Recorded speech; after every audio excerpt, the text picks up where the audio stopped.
मसीह में आपकी सलामती हो और मसीह का फजल आप और आपके घराने पर हमेशा बना रहे। आइए आज की खूबसूरत आयत, दूसरा क्रंथियों का खत, उसका पहला बाब, उसकी 21वीं आयत। और जो हमको तुम्हारे साथ मसीह में कायम करता है और जिसने हमको मसा किया वो खुदा है। आइए आज थोड़ी देर के लिए मसा पर हम जो है वो सीखेंगे। आज का हमारा उन्वान है जरूरत मसा, यानी हमें जो हम मसीही कहलाते हैं, जो हम खुदावंद यीशु मसीह के पैरोकार हैं और उनके नक्शे कदम पर, तालीमात पर चलते हैं, क्या हम सबको मसा की जरूरत है? जो मसीही जमात में अभी नया शरीक होता है या तौबा करता है, पानी का बपतिस्मा लेता है, तो उसे खास तौर पर पाकरू के मसा की जरूरत है। हर एक मसीही का मसा शुदा होना जरूरी है, लेकिन कलीसिया के पासबान का मसा शुदा होना लाजिम है। पुराने अहदनामा के अंदर दो तरह के लोगों को मसा किया जाता था। पहले नंबर पर काहिन का मसा और दूसरे नंबर पर बादशाहों का मसा।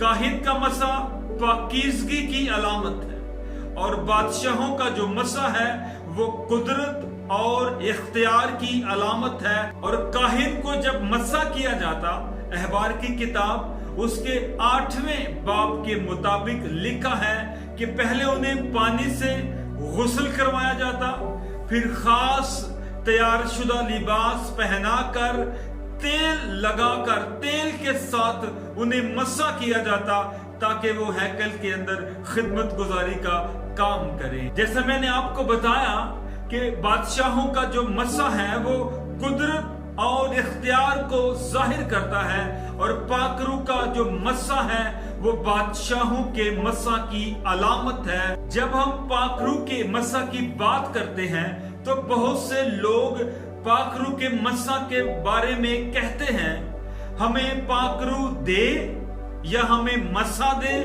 या कहते हैं मसा भेज। तो याद रखिए, मसा ना तो भेजा जाता है और ना मसा दिया जाता है, बल्कि मसा हमेशा ट्रांसफर होता है। एक मसा शुदा शख्स के वसीला से दूसरे शख्स को जो है वो मसा ट्रांसफर होगा। और दूसरी बात, मसा दिया नहीं जाता बल्कि मसा किया जाता है। जैसे बुजुर्ग सैमुअल पहले साउल को बादशाह होने के लिए मसा करते हैं और फिर मुकद्दस दाऊद को बादशाह होने के लिए मसा किया जाता है। एक कामयाब मसीही जिंदगी के लिए मसा शुदा होना नहायत जरूरी है।